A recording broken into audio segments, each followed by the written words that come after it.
Focus time learning में आपका स्वागत है। अगर आप इग्नो BLIS के छात्र हैं तो आप सही जगह पर हैं। आज हम BLI 225 कम्युनिकेशन स्किल्स असाइनमेंट के बारे में विस्तार से चर्चा करेंगे। असाइनमेंट क्वेश्चन पेपर डाउनलोड करने से लेकर अच्छे मार्क्स कैसे लेने हैं तक। चलिए शुरू करते हैं। असाइनमेंट क्वेश्चन पेपर डाउनलोड कैसे करना है? सबसे पहले आपने इग्नो की वेबसाइट पर जाना है। वहां से आप जाएंगे स्टूडेंट सर्विसेज में। उसके बाद आपने क्लिक करना है डाउनलोड्स पर। डाउनलोड पे क्लिक करते ही आप चूज करेंगे यहां से ओल्ड असाइनमेंट पोर्टल। अब आपने BLIS प्रोग्राम को ढूंढकर वहां से असाइनमेंट के क्वेश्चन पेपर डाउनलोड कर सकते हैं। जो आपने असाइनमेंट बनाने हैं उसका डायरेक्ट लिंक भी मैंने आप डिस्क्रिप्शन में नीचे दे दिया है। अब बात करते हैं असाइनमेंट जमा करने की last date. June term end examination के लिए जो लास्ट डेट है 31 मार्च है। अपना असाइनमेंट आप अपने स्टडी सेंटर में व्यक्तिगत रूप से जाकर करें। अंतिम समय की प्रतीक्षा न करें। जल्दी जमा करना हमेशा अच्छा रहता है। ज्यादातर स्टडी सेंटर आपके केवल संडे को ही असाइनमेंट जमा करते हैं, तो उस अकॉर्डिंग आप अपने सेंटर विजिट करें और असाइनमेंट जमा करें। अब हम असाइनमेंट के क्वेश्चन पेपर पर चर्चा करते हैं। ये क्वेश्चंस आपकी समझ को परखने के लिए बनाए गए हैं, तो इनको अच्छे से सही ढंग से अटेम्प्ट करें ताकि आपका एकेडमिया पॉइंट ऑफ व्यू से भी अच्छा रहे। तो चलिए शुरू करते हैं। सबसे पहले जो क्वेश्चन है इंटरपर्सनल कम्युनिकेशन है और उसके बैरियर के बारे में पूछा गया है। तो इंटरपर्सनल कम्युनिकेशन का मतलब है दूसरों के साथ रिलेट करना और रिलेशनशिप बिल्ड करना। ये कोऑपरेशन को एम्फेसिस करते हैं और मिसअंडरस्टैंडिंग अवॉइड करने में मदद करते हैं। जो बैरियर है इंटरपर्सनल कम्युनिकेशन के अंदर, सबसे पहले आता है फिजिकल बैरियर। जैसे कि कई बार लॉक्ड ऑफिसेज होते हैं या सेपरेट वर्क स्पेस होते हैं, इसकी वजह से ये फिजिकल बैरियर माना जाता है। परसेप्शनल बैरियर जो है अलग अलग लोग एक ही चीज को अलग लगते हैं, परसीव करते हैं, मिसअंडरस्टैंडिंग कॉज करते हैं, तो इस वजह से इसको परसेप्चुअल बैरियर कहा गया है। इमोशनल बैरियर यानी किसी डर की वजह से या मिसट्रस्ट की वजह से या कोई पर्सनल प्रॉब्लम की वजह से जो कम्युनिकेशन को हिंडर करते हैं वो हो गए आपके इमोशनल बैरियर।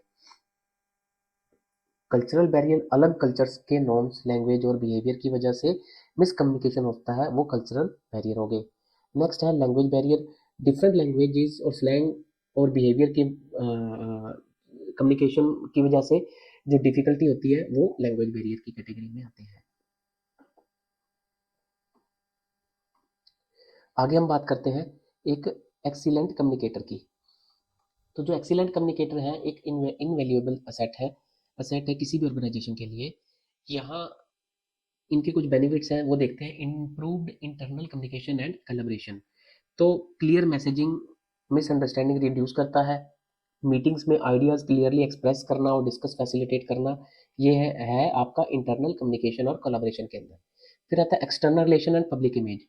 सप्लायर्स और कस्टमर के साथ प्रोफेशनल कम्युनिकेशन सक्सेसफुल करवाता है। पब्लिक स्पीकिंग और प्रेजेंटेशन के जरिए ऑर्गेनाइजेशन का पॉजिटिव इमेज प्रोजेक्ट करता है एक्सीलेंट कम्युनिकेटर एक। Management and leadership effective communication vision articulate करते हैं और टीम को मोटिवेट करते हैं। एक्यूरेट रिपोर्ट और प्रपोजल से इन्फॉर्म्ड डिसीजन मेकिंग इजी होता है। नेक्स्ट आ गया कन्फ्लिक्ट रेजोल्यूशन। डिस्प्यूट्स को मीडिएट करना और कोलैबोरेटिव सॉल्यूशन फाइंड निकालना, ये भी आपके एक एक्सीलेंट कम्युनिकेटर का काम होता है। उसके बाद बात करते हैं हम डिफरेंट स्टाइल्स ऑफ कम्युनिकेशन की। तो डिफरेंट जो स्टाइल्स है कम्युनिकेशन के वो है रियल्टर्स। रियल्टर्स जो है हमारे कोऑपरेटिव होते हैं और गुड लिसनर होते हैं। सोशलाइजर जो है आपके एनर्जेटिक होते हैं और टीम प्लेयर होते हैं। थिंकर जो है आपके एनालिटिकल और डिटेल ओरिएंटेड होते हैं। डायरेक्टर्स जो है गोल ओरिएंटेड और डिसिसिव होते हैं। फिर हम बात करते हैं आपके सॉफ्ट स्किल्स की और उनकी इंपॉर्टेंस की। आगे हम बात करते हैं सॉफ्ट स्किल्स की। तो जो सॉफ्ट स्किल्स हैं किसी भी स्टूडेंट के लिए एसेंशियल होते हैं क्योंकि ये कम्युनिकेशन इंप्रूव करते हैं और कम्युनिटी में एंगेजमेंट को आपके बढ़ाते हैं। तो सोशल की जो है क्या वो क्या चीज़ है? कम्युनिकेशन क्लियर और एम्पैथेटिक तरीके से एक्सप्रेस करना, टीम वर्क कोलैबोरेट करना और टास्क कोऑर्डिनेट करना, कम्युनिटी एंगेजमेंट के केस में सोशल सेटिंग्स में इफेक्टिवली इंटरेक्ट करना। तो जो इसके अंदर आप ओवरकम कर सकते हो कम्युनिकेशन बैरियर, वो है एक्टिव लिसनिंग और एम्पैथी दिखाना, कल्चरल सेंसिटिविटी अडॉप्ट करना और क्लियर लैंग्वेज यूज करना, ये आपके सॉफ्ट स्किल्स के कैरेक्टरिस्टिक्स हैं। उसके बाद बात आती है हमारी लैंग्वेज बैरियर की, लिसनिंग बैरियर की। तो इसको कैसे ओवरकम किया जा सकता है? लिसनिंग बैरियर क्या है? इफेक्टिव कम्युनिकेशन को हिंडर करते हैं। इन्हें ओवरकम करने के कुछ इंपॉर्टेंट स्टेप्स हैं, जैसे कि टाइप्स ऑफ, सबसे पहले अब तो हम टाइप्स देखें। फिजिकल नॉइस या रिस्ट्रिक्टेड एक्सेस हो गई, परसेप्चुअल बाइज और मिसकंसेप्शन हो गए, इमोशनल हो गया फियर और मिसट्रस्ट की वजह से, कल्चरल हो गया डिफरेंट नॉर्म्स और एक्सप्रेशन की वजह से, लैंग्वेज में कॉम्प्लेक्स टर्मिनोलॉजी या स्लैंग वगैरह यूज करते हो आप, इसकी वजह से। तो ये तो टाइप हो गए लिसनिंग बैरियर के। उसके ओवर करने की स्ट्रेटजीज जो है, डिस्ट्रैक्ट करना, डिस्ट्रैक्शन मिनिमाइज करना, और क्लियर सिंपल लैंग्वेज यूज कर लो, एक्टिव लिसनिंग टेक्निक अप्लाई करना। तो ये इससे आप लिसनिंग बैरियर जो है आपके ओवरकम हो सकते हैं। नेक्स्ट आता है आपका रेज्यूम के ऊपर क्वेश्चन है कि रेज्यूम राइटिंग गाइडलाइंस के बारे में। तो रेज्यूम होता क्या? आपका रेज्यूम आपका सीवी होता है, करिकुलम विटे, जो आपका प्रोफेशनल स्नैपशॉट होता है। इससे परफेक्ट बनाना बहुत ज़रूरी है, जो आपके रिप्रेजेंट करेगा। ठीक है? तो जो रेज्यूम बनाना है उसमें असेंशियल सेक्शंस देखते हैं। सबसे पहले आपकी कॉन्टैक्ट इन्फॉर्मेशन होनी चाहिए, ऑब्जेक्टिव आपका होना चाहिए, वर्क एक्सपीरियंस होना चाहिए, स्किल्स आपने जो हाईलाइट करके जरूर दिखाना है कि मेरे को ये सब आता है, एजुकेशन एकेडमिक क्वालिफिकेशन जो आपकी है, ये इसके अंदर आपके जो असेंशियल सेक्शन है। बेस्ट प्रैक्टिसेस के लिए आप क्लियर और कंसाइज लैंग्वेज यूज करना, और प्रूफ रीड करके एरर्स को रिमूव करो, एक्शन वर्ब यानी मैनेज डेवलप यूज करना, ये सब आप यूज कर सकते हो एक्शन वर्ब को। फिर आती है बात importance of presentation skills. Presentation skill क्या है और इम्पोर्टेंस क्या है इसकी? तो प्रेजेंटेशन स्किल जो है किसी भी प्रोफेशनल फील्ड में आपके लिए क्रूशियल है, बहुत ज़रूरी है। ये आइडियाज़ को इफेक्टिवली कन्वे करने में आपकी मदद करते हैं। जो अच्छी कोई प्रेजेंटेशन है उसके एलिमेंट क्या है? सबसे पहले उसका स्ट्रक्चर, इंट्रोडक्शन, स्ट्रक्चर अच्छा होना चाहिए, इंट्रोडक्शन, बॉडी, कंक्लूजन वगैरह। विजुअल एड्स यानी ग्राफ्स वगैरह, चार्ट्स वगैरह या इमेज का यूज करके आप उससे भी आप प्रेजेंटेशन को अच्छा बना सकते हो। डिलीवरी जो होगी आपकी, आई कॉन्टैक्ट जरूरी बनाना है, क्लियर स्पीच होनी चाहिए, और आप एक कॉन्फिडेंट पोस्चर में खड़े हों, स्ट्रेट, ये नहीं थोड़ा सा टेढ़े मेढ़े खड़े हो गए, स्टाइल में खड़े हो गए, चश्मा गॉगल्स वगैरह पहन के खड़े हो गए, तो अच्छे प्रेजेंटेशन के में नहीं आएगा। आप अच्छे एक पोस्चर में और कॉन्फिडेंट खड़े हो। टिप्स है जो इफेक्टिव डिलीवरी के लिए, प्रैक्टिस कर ले एडवांस में, ऑडियंस का इंटरेस्ट भी मेंटेन करें, कोई बीच में उनको जो है उनका इंटरेस्ट और उनका जो ध्यान है अपनी तरफ आकर्षित जरूर करें। टाइम मैनेजमेंट का जरूर ध्यान रखें, जितना आपको टाइम मिले, कहीं प्रेजेंटेशन आपने बहुत ज़्यादा टाइम ले लिया और बोर कर। आगे हम बात करेंगे बॉडी लैंग्वेज की। इंपॉर्टेंस क्या है बॉडी लैंग्वेज की? तो बॉडी लैंग्वेज नॉन वर्बल है, क्यूज के जरिए आप कम्युनिकेशन का एक इंपॉर्टेंट पार्ट है बॉडी लैंग्वेज। तो सबसे पहले आती है पॉजिटिव बॉडी लैंग्वेज के अंदर ओपन पोस्चर और आई कांटेक्ट है, स्माइल और नोडिंग है।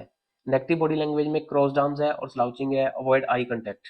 आई कांटेक्ट नहीं करेंगे जब आप नेगेटिव होंगे बॉडी लैंग्वेज के थ्रू, अगर आप इंप्रेस कर रहे हैं कुछ किसी को अपने कम्युनिकेशन कन्वे कर रहे हैं, तो अब आप नेगेटिव होंगे तो अब आप आई कांटेक्ट बिल्कुल नहीं बनाएंगे कि मैं ये काम नहीं करना चाहता।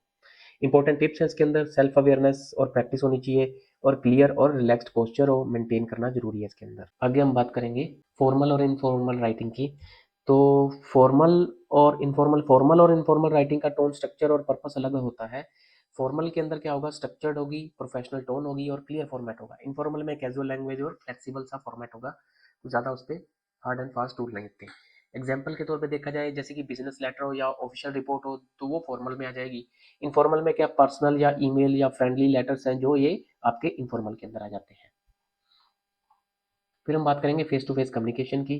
तो फेस टू फेस कम्युनिकेशन में दोनों communication method, face to face और ईमेल कम्युनिकेशन, तो दोनों कम्युनिकेशन मेथड जो है आपके यूनिक बेनिफिट और उनके अपने अपने चैलेंजेस हैं। फेस टू फेस कम्युनिकेशन आपको पता ही है कि आप इमीडिएट फीडबैक और नॉन वर्बल क्यूज हो रहे हैं, यहाँ पे आप आमने सामने बैठे हैं, फेस टू फेस बात हो रही है। ईमेल कम्युनिकेशन में एसिंक्रोनस है, रिटर्न रिकॉर्ड मेंटेन हो रहा है यहाँ पे। अगर आपने फेस टू फेस कर रहे हैं तो या तो वहाँ कोई रिटर्न रिकॉर्ड नहीं मेंटेन हो रहा, ठीक है? तो ये सारे डिफरेंसेस हैं। आप राइट मेथड यू चूज करें, अर्जेंसी के ऊपर है तो फेस टू फेस यूज करेंगे, टोन और कम्प्लेक्सिटी के बेसिस पे डिसाइड करते हो कि हमें फेस टू फेस करना है या ईमेल करना है। तो ये था आपका BLI 225। इस PDF को आप नीचे डिस्क्रिप्शन में जाकर आप डाउनलोड कर सकते हैं। हाई स्कोरिंग के लिए कुछ जरूरी टिप्स, प्रश्न पत्र को समझकर अपने शब्दों में उत्तर लिखें, सीधे कॉपी पेस्ट ना करें, सोल्ड PDF ना खरीदें, ट्यूटर को कॉपी पेस्ट पहचानने में देर नहीं लगती, इससे आपके मार्क्स कट सकते हैं। A4 साइज की शीट पर साफ सुथरी लिखावट में लिखें और मार्जिन जरूर छोड़ें ताकि वो मार्क्स नोट कर सके इजीली और उनको देखने में टोटलिंग में आसानी रहे। हर उत्तर को 3 भागों में बांटे, इंट्रोडक्शन, मेन पार्ट और कंक्लूजन। लंबे पैराग्राफ की बजाय बुलेट पॉइंट्स और हेडिंग का यूज करें। उत्तर ना ज्यादा छोटा रखें, ना ज्यादा लंबा रखें। इग्नो दिशा निर्देशों की वर्ड लिमिट का पालन जरूर करें। साफ और सुव्यवस्थित लिखावट में लिखें। कवर पेज में अपना name, enrolment number, course code और स्टडी सेंटर और सेशन की जानकारी जरूर दे दें। साफ और एक बार रीचेक कर लें। अगर वीडियो पसंद आया तो लाइक करें, शेयर करें और सब्सक्राइब करना ना भूलें। मिलते हैं अगले वीडियो में। Thank you.